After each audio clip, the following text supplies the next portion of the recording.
James, who had been kind during our courtship, began verbally abusing me along with Katie after we got married. Despite their mistreatment, I continued saving for Katie's college fund. Finally, an acceptance letter from a college arrived, and we decided to celebrate, which coincided with James's promotion. When I returned home from shopping, I found garbage bags filled with my books and clothes scattered in the yard. In the bedroom, James, Katie, and my mother-in-law were tossing my belongings into more garbage bags. "Hurry up and leave. We can't invite Grandma over because there's not enough space with you here." "Exactly. We don't need a worthless wife. We'll just take the college funds, thanks." James chuckled, shaking his shoulders. "A bottom dweller making $5 an hour, get out. A useless mother, goodbye." Something inside me snapped then. "I'll leave," I said. I went to the yard, loaded the remaining garbage bags into the car, and sat in the driver's seat with tears of frustration streaming down my face. I bit my lip and vowed in my heart that this would not be the end. I am Diane, a 50-year-old housewife. 10 years ago, I met James, who was 40 at the time, through work, and we quickly became friends. James, with his cheerful and bright demeanor, was captivating to someone as introverted as me. When he proposed, I was taken aback and wondered, am I good enough? During one of our dates, he confided that he had an 8-year-old daughter, Katie. I was surprised to learn he was divorced, but soon grew fond of Katie, who was affectionate and innocent when I met her nervously. Our modest wedding went smoothly, and our married life began happily. However, those happy days didn't last long. I lost my parents to illness during my student years and was raised by my uncle and his wife, who ran a business. After accepting James's proposal, I introduced him to them. With their blessing for our marriage, we then visited James's parents. When my mother-in-law learned I was raised by my uncle and his wife, she seemed clearly displeased. Perhaps because of this, she began making snide remarks towards me. After our wedding, she would often visit unexpectedly to criticize everything. "Diane, there's a hair in the corner of the stairs. The bathroom mirror is dirty. Don't you clean it every day?" she would often scold. "It's outrageous that you work even though you have a small child." These days, everyone works even with small children. I switched to part-time so I could be home when Katie comes back from school, I gently objected. My mother-in-law glared at me.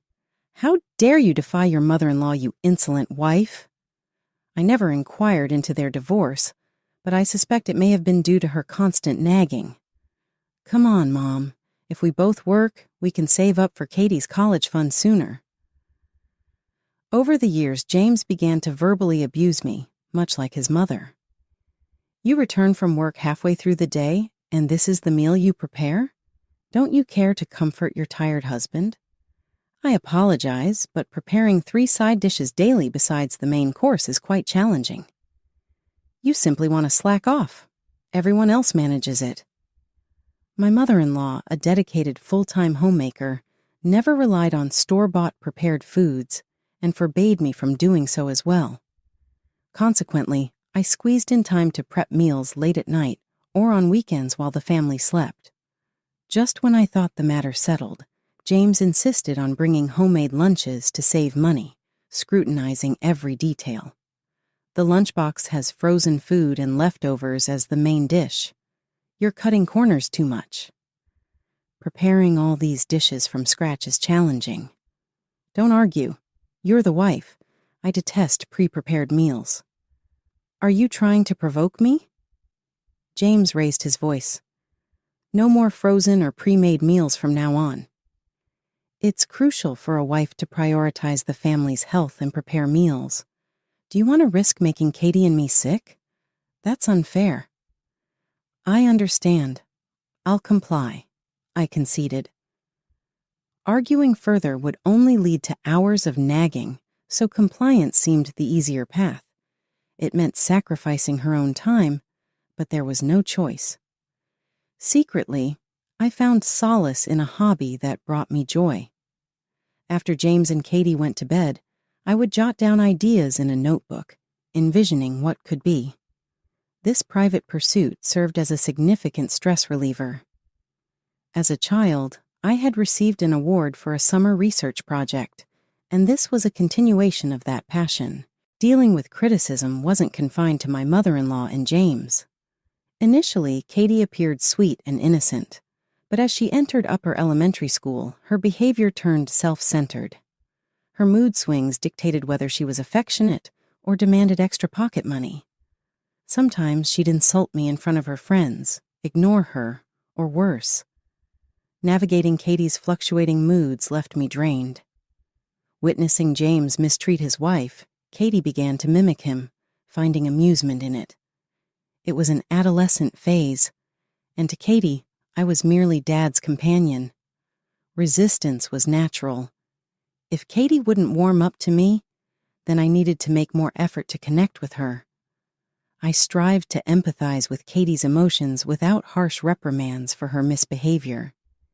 Even when faced with insults from Katie, I responded calmly. It's not respectful to speak to someone older than you like that. I consistently attended school events and helped with homework after returning from work. When Katie fell ill, I took her to the hospital and took time off work to care for her. Despite lacking experience in child rearing, I poured my love into raising Katie because she was the child of the man that I loved. I dedicated herself to nurturing Katie, but it seemed my efforts went unnoticed by Katie. As Katie entered high school and needed a lunchbox, I had to face a new challenge. Unlike James's preference for hearty meals, appearance and variety were crucial for a high school girl's lunch. I woke up at 5 a.m. daily, meticulously preparing lunches. Put fried chicken in mine tomorrow. I want a hamburger in mine, they would demand, making it a daunting task. Yet often their lunchboxes returned untouched. "Why didn't you eat your lunch today?" Diane asked. "I felt like pasta suddenly, or I saw bread at the store," they replied casually. "I woke up at 5 to make these. I wish you would at least try them." Hearing this, both quickly turned defensive. "You change your mind too, don't you? Don't act so righteous. It's irritating. A mother should naturally prepare lunches for her children." Katie's harsh tone cut deeper than James's words. "I'm sorry. When I apologized, James chimed in. "Don't act like making lunch is some great feat. You should be thankful we even eat it every day." Enduring their complaints about too many vegetables or the flavor being too intense, being spoken to in this manner was the final straw for me. Instead of anger, I felt a deep sadness. Conversations with Katie and James consistently left me feeling miserable. The promise they made at the start of their marriage to share household chores was quickly abandoned. Even though we both work, you're home by the afternoon. That doesn't count as working. We return in the evening. It's only logical for the person with the most free time to handle chores. I'm not free at all. By the time I finish cleaning and cooking dinner, the night is already over. But my appeals fell on deaf ears. Even on weekends, when I asked for help, James and Katie would either laze around with their phones on the sofa or seclude themselves in their rooms playing video games. It was as if I didn't exist in their line of sight. "Hey, old lady, make me some tea," Katie would demand. "I want coffee. Bring it to the living room. Katie and I are gaming," James would bark. Katie still refused to address me as Mom, sticking with old lady instead. "Could you assist me a bit after dinner? I have a meeting with the Women's Association," Diane finally spoke up. James clicked his tongue irritably. "What? Let us relax on the weekend. Can't you see we're busy gaming? Do you plan to disrupt our parent-child bonding time? Oh, but you're a stranger, so I guess it can't be helped." The word stranger pierced my heart like a blade. "What's with that face? Got a problem?" James threatened. "Who do you think allows you to live in this house? A disposable part-timer like you standing up to me is 100 years too early." Faced with their attacks, I clenched my teeth and suppressed my frustrations.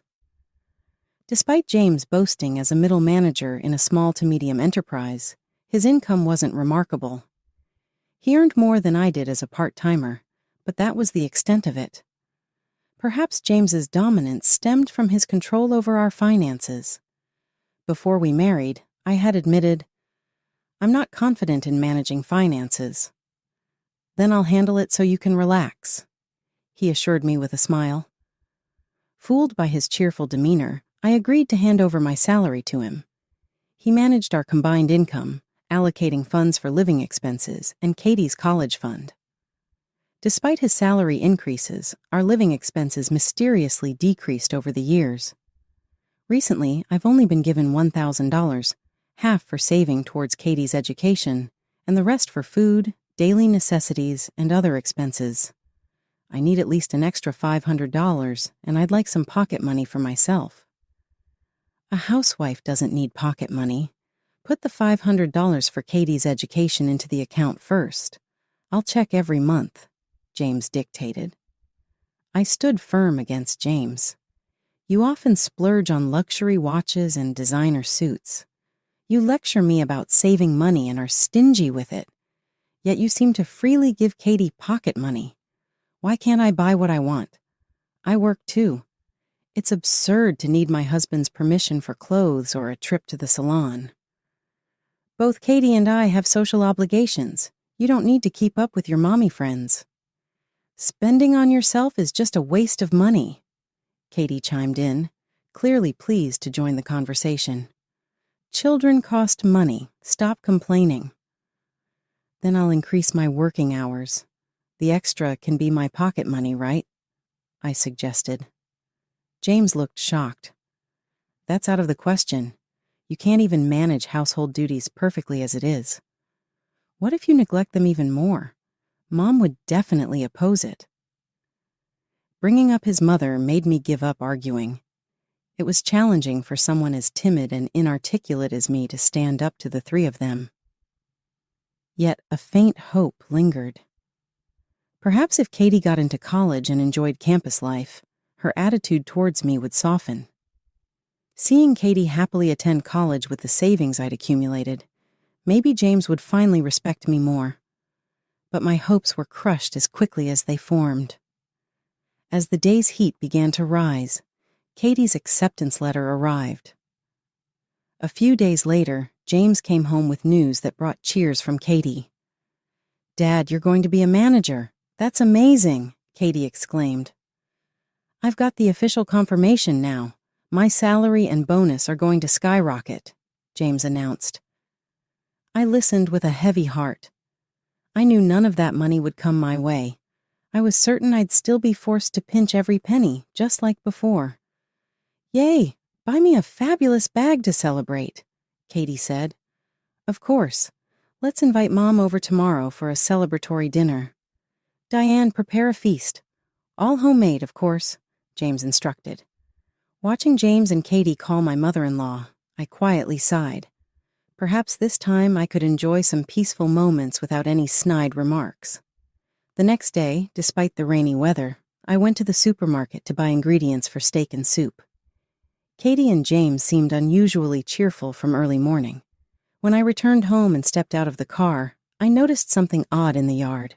An open garbage bag soaked by the rain lay there. It hadn't been there when we left. A sense of foreboding washed over me, and as I approached the bag, my heart sank to see my clothes inside. Hastily tying up the bag, I entered the house, prepared to confront James and Katie, only to find my mother-in-law's shoes at the entrance. Hearing commotion from the upstairs bedroom, I hurried up the stairs to find James, Katie, and my mother-in-law cheerfully stuffing my books and clothes into garbage bags. "What are you doing?" I demanded. "Oh, you're back. We're just clearing out some clutter. Your things aren't exactly high quality, huh?" James replied casually, snatching a garbage bag from their hands. I protested. "Stop. Don't do this without asking me." "It's fine. You're not needed anymore," they said in unison. "What?" I was bewildered. "We've already paid the college entrance fee, right? And we've saved up $770,000 for 4 years of tuition. Your role as the cash cow is over. Amazing how you managed to save on a $5 per hour wage. James sneered mockingly. It's all thanks to me pushing you to save, James boasted, puffing out his chest. I stared at him in disbelief. Why was he taking credit for my hard work? James continued proudly. After my divorce, I wanted to bring Mom over, but first, we needed to save for college. Finding a compliant woman to save for us meant Katie and I didn't have to worry. You seemed compliant enough, doubling as a housekeeper. But, Dad, you were wrong, Katie pouted. She couldn't even keep the house tidy, and she lectured me even though she's an outsider. Totally useless. My mother-in-law glared at me in agreement. You, an older woman without parents, should be grateful to James instead of always complaining. They closed in on me, saying whatever they pleased. So hurry up and leave. Grandma can't move in if you're hogging all the space. Exactly. We don't need a failed wife. Just hand over the money, James sneered, pushing the garbage bag towards me. You're a bottom dweller earning $5 per hour. Get out, useless mother. Bye-bye. Something inside me snapped. Fine, then I'll leave, I declared, gathering my valuables. Moving my clothes and books from the garbage bags to a suitcase, I left the room. Heading to the yard, I also loaded the rain-soaked bags into the car. Sitting in the driver's seat, tears of frustration spilled down my cheeks. Furious and determined, I drove a short distance before pulling over to call my uncle. Holding back tears, I poured out everything to him. Understanding the gravity of the situation, my uncle was furious. Without hesitation, he arranged for an empty room in a single dormitory for me to use until I could find a permanent place to stay. Grateful for his support, I accepted his kindness. Fortunately, only my clothes got wet in the rain. I found a nearby laundromat, dried them off, and carried them to my new temporary room. As I carefully stored my clothes in the chest of drawers and organized my valuables, a sense of peace began to settle over me. Reflecting on our past, I remembered how kind James had once been, and how cherished I had felt in those earlier days. Even after his demeanor changed following our marriage, I clung to the hope that he was still that same kind person deep down. With Katie, I believed that time would heal our relationship. And with my mother-in-law, I chalked up our clashes to the natural tension between in-laws. But facing the harsh reality of their treatment towards me, I finally woke up to the truth. No amount of effort to mend things or make amends was enough. Their disregard for my feelings was clear, and I vowed silently that they would not escape consequences for their actions. Initially, I visited my uncle's company seeking a recommendation for a good lawyer. Subsequently, I went to the city office to collect divorce documents and completed necessary formalities. Eventually, James messaged me, informing, "I've initiated divorce proceedings." Following my departure, neither Katie nor my mother-in-law bothered to reach out, seemingly enjoying life without the nuisance. A month passed peacefully until James contacted me once more. I was engrossed in work on my computer when his name appeared on my phone screen. Despite expecting his call, I chose to ignore it, letting it go to voicemail. Shortly after, James's tearful voice pleaded, "Diane, please pick up. Something terrible has happened." His calls persisted incessantly after the voicemail. "Hurry and come out. Help us. It's getting worse if left unattended." He left sobbing messages and called persistently. Eventually, I relented and answered the phone. "What do you want, Diane? What have you done?" James's voice quivered with urgency. "I'm busy. Can you get to the point?" I responded sharply. James hesitated, clearly taken aback by my tone. Well, I called Katie's college," he sniffled. "They said she withdrew her enrollment, so she's no longer a student there. What's happening?" "It's just as they said," I stated matter-of-factly. "I canceled her enrollment. The prep money's gone, but they refunded the tuition fees to my account, which is a relief." "Withdrawal? Don't make decisions without consulting me, James shouted. She worked hard to get into college. Oh, really? I had no idea, I scoffed. With the allowance you provided, she spent nights at nightclubs and attended rock concerts. Hardly the behavior of a committed student. That's not true. James stumbled over his words. I never saw her study once. You picked a college where money talks, didn't you? I retorted. She studied when you weren't around. College isn't just about studying. You've taken away her chance to experience other things, James argued heatedly. My mistake. It might have improved her questionable character, right? I responded sarcastically. Why are you doing this? Do you have some vendetta against us? James asked in confusion. She told me to leave, called me useless. Who do you think made her college possible? How do you think I felt saving all that money? I shot back. Keeping grudges. How petty. Well, the money's still in the account, isn't it? James abruptly ended the call. I sighed and returned to my work on the computer. Less than an hour later, the phone rang again. Reluctantly picking up, I was met with a frantic James yelling, "Why can't I withdraw money from your account?" So you couldn't, I replied, pretending ignorance. James erupted into frustration. The bank denied me. Of course, I changed the account holder's name. You can't just do that. Where are you, Diane? Who knows? Please reconsider, James pleaded desperately, almost begging. Without that money, Katie will struggle to enroll in another college next year. Please return Katie's funds. That $70,000 belongs to me. I scoffed at the absurdity. If you cut back on all your extravagant spending, you could easily afford your daughter's college tuition. James hesitated, then confessed. I'm drowning in debt. Mom's on a pension. Drowning in debt? Explain, I demanded. Both Mom and I are struggling financially, so please spare us the demand for compensation, James pleaded. Struggling, huh? But I'll be pursuing compensation through legal means. Take care, I emphasized, and hung up. The day after I was asked to leave, I visited the bank and changed the account holder's name, anticipating James might attempt to withdraw money upon learning about the college withdrawal. Canceling Katie's college enrollment would have been heartbreaking if she had been serious about her studies. However, given her carefree lifestyle, I made the decision without hesitation. That evening, I received a voicemail from Katie, filled with insults towards me, which I promptly deleted.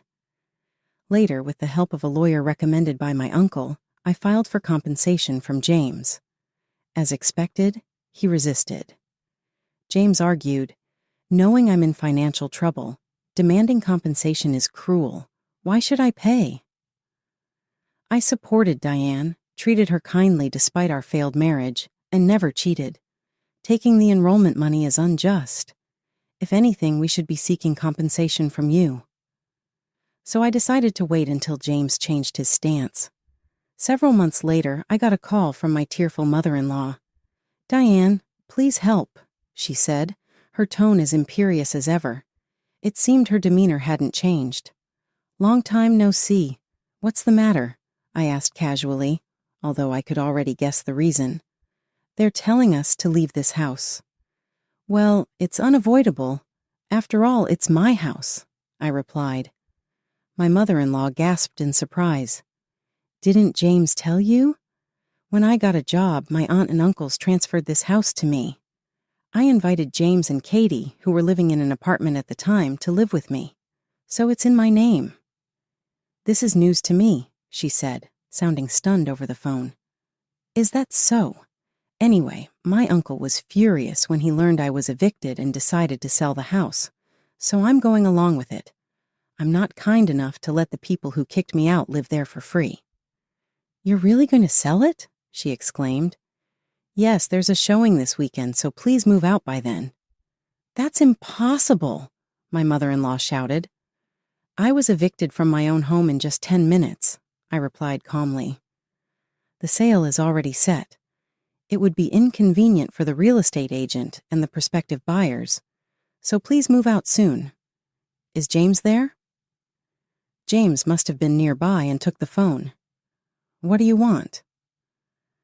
Taking a deep breath, I spoke softly. Who do you think allowed you to live in that house?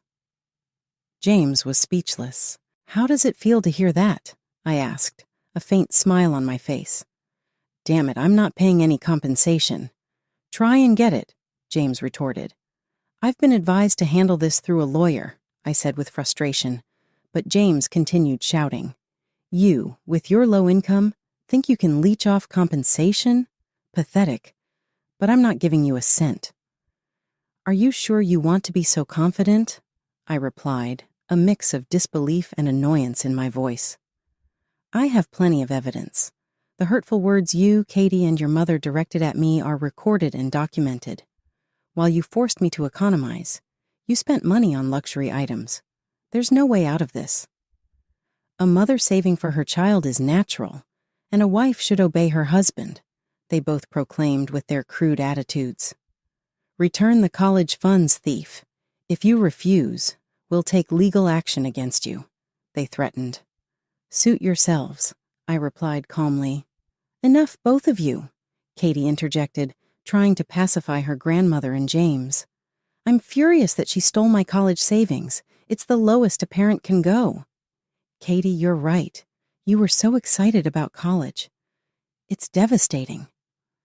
James's voice quivered with emotion. But it's okay. There's always next year. If Dad gets promoted to manager, our income will increase, and life will get better. That's right, James exclaimed joyfully. So let's stop begging her. Let's quietly move to an apartment and give up the house. If Katie agrees, my mother-in-law muttered reluctantly. Be thankful for Katie's compassion, I remarked. All right, I'm ending this conversation now. Frustrated, I hung up. The next day I received another call while having coffee at my uncle's company. I knew it was about the same issue. Reluctantly I answered, fearing they might come to the company if ignored. What have you done? James cried, his voice trembling. My promotion was revoked, and I've been demoted from manager to a regular employee, sent to a subcontracting factory. What happened? I sighed deeply. It seemed he still didn't grasp the situation. You know Mason Industries, right? Of course, it's a well-known discount store chain that's expanded internationally. They're also a major client of our company.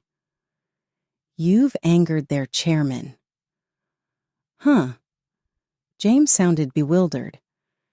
He was actually planning to terminate business with your company, but he reconsidered out of respect for me, so your company wouldn't suffer, I emphasized. You should be grateful you weren't fired.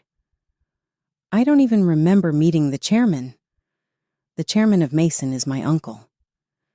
After a moment of silence, James let out a shocked scream. I winced at the noise and moved the phone away from my ear, waiting for it to subside. You should have told me earlier. My uncle introduced himself during our engagement. I was surprised by your lack of attention. James, now composed, suddenly pleaded with me. Please, mediate for me. It's just a small marital disagreement. If I become a regular employee, my salary will decrease, and Katie won't respect me anymore. No, you brought this upon yourself, I responded coldly. Is that all? I'm ending this call. What the hell? Acting all high and mighty when you're just a low-level worker. Just then, someone knocked on the door. Excuse me, President. Oh, I'm sorry. It's fine. I'm about to hang up. I smiled lightly as I disclosed. Oh, I haven't mentioned it yet. I'm actually the president of Mason. Huh? The one with $500 million in annual sales. Specifically, I'm the president of the U.S. branch. James fell silent. I could almost picture his stunned expression. People often become speechless when taken by surprise. That's a poor joke. Weren't you earning $5 an hour not too long ago? The slip of salary you discovered in the bedroom? Look at the date. It's from a decade ago when I initially assisted at my uncle's firm. I clarified. struggling to stifle my laughter. I kept it as a memento. The minimum wage has since exceeded $7. You truly are clueless about America's economic state. James, at a loss for words, soon sneered, "Sitting calmly, but lucky you have a wealthy relative. Even an inadequate mother can become president." "Do you think the title of president is simply handed out because of family ties?" I retorted in frustration. "I've been developing product concepts for a while. Some of them were approved in Mason's strategy sessions and turned into successful products. I earned recognition for those achievements." "You were doing all this behind my back? Do I need your approval for everything?" I sighed, offering context. I pursued business management in college to assist my uncle. A few years ago, upon his request, I began attending board meetings and management workshops. It's the result of my hard work. James fell silent. Katie's college expenses were covered by royalties from a patented stationery product I developed. Otherwise, managing living expenses and savings on my salary alone would have been impossible. "If you have money, then we don't need compensation," my mother-in-law interjected.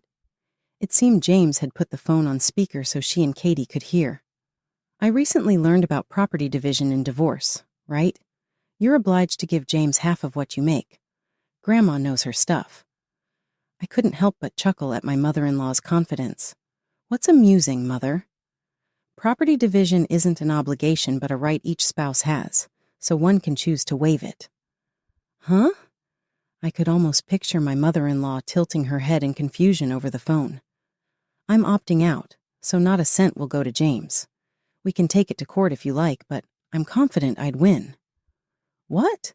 Mom becomes president of Mason and I get nothing? That's so unfair." Katie's disappointed voice rang out.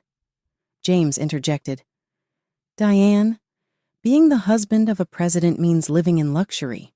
Forget pride. Now's not the time." My mother-in-law insisted. "James agrees, right? Diane, I apologize for everything. Let's start anew. I won't treat you like a maid anymore. Mom, I won't call you worthless again. Please come back. I want a high-rise condo for our next home." Faced with their audacious demands, my laughter turned to disbelief. "I can earn well on my own. I don't need an incompetent husband."